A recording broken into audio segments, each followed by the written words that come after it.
कल्याण पूर्व येथील कोळसेवाडी परिसरातील सविता गोविंद विराजदार वय वर्ष 43 या महिलेची प्रकृती खराब झाल्याने उपचाराकरिता त्या कल्याण महानगरपालिकेच्या रुक्मिणीबाई रुग्णालयामध्ये गेल्या होत्या। मात्र या रुग्णालयात डॉक्टर अनुपस्थित असल्याने महिलेला उपचारासाठी कळवा रुग्णालयात हलवण्याचा सल्ला देण्यात आला। त्यावेळेस पालिकेची व खासगी रुग्णवाहिका मिळू शकली नाही। 4 तासानंतर रुग्णवाहिकेकरिता संपर्क झाला, पण रुग्णवाहिका त्या ठिकाणी घेऊन जाणार नाही असं सांगण्यात आलं। त्यामुळे तिला विना उपचाराच्या रुग्णालयातच थांबवण्यात आलं। ती महिला तब्बल 5 तास रुग्णालयामध्ये उपचाराशिवाय थांबली आणि अखेर या महिलेचा मृत्यू झालाय।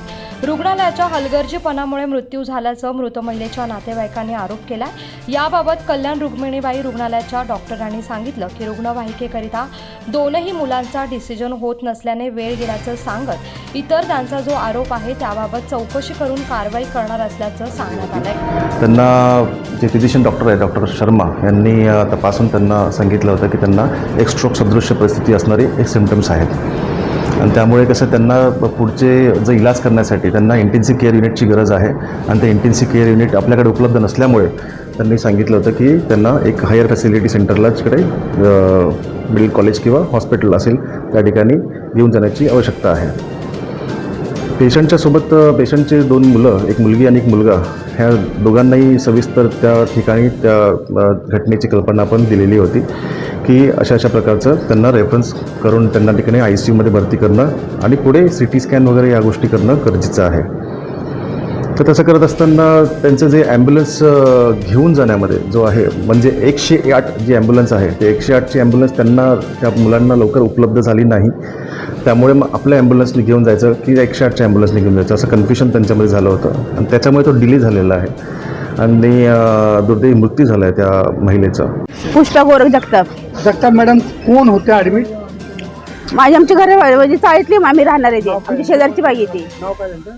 सविता बिराजर। आता काय झालं सांगा? तिला ना अचानक लकवा मारला तर आम्ही हॉस्पिटलमध्ये घेऊन आलो। तेव्हा हॉस्पिटलमध्ये एक पण डॉक्टर नव्हता, कोणीच नव्हतं। ते एक पण गोळी नाही दिली, एक इंजेक्शन पण नाही दिलं तिला, फक्त बेडवर झोपून ठेवलं। आमचा एक डॉक्टर बोलला की तिला पुढे घेऊन जावं लागेल। तर आम्ही म्हटलं ठीक आहे, मग आम्हाला ॲम्ब्युलन्स द्या। तर काय बोलले ते ॲम्ब्युलन्सवाले, एक पण नाही आमच्याकडे ॲम्ब्युलन्स आता अवेलेबल नाही आहे। आणि नंतर आम्ही प्रायव्हेटवाली पण मागवली 500 रुपये देऊन, पण ती अजून 500 रुपये देऊन पण ॲम्ब्युलन्स आली नाही। हॉस्पिटलची आलीच पण नाही आहे, त्यांची पण अवेलेबल नाही आणि पैशावाली पण नाही आली ॲम्ब्युलन्स। किती तास तुम्ही इकडे होते ॲम्ब्युलन्ससाठी? 5 तास होतो आम्ही सर, 3-3.5 तास आमचं पेशंट जिवंत होतं। तिला एक गोळी नाही दिली, एक इंजेक्शन नाही दिलं डॉक्टरांनी, कुठलीच ट्रीटमेंट केली नाहीये। आणि आता डॉक्टरला विचारलं की आम्ही ड्युटीवर नाहीये, आम्ही नव्हतो असं बोलतो डॉक्टर।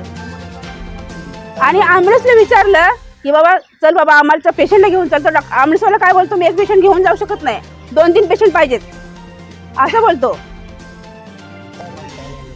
आम्हाला न्याय मिळाला पाहिजे।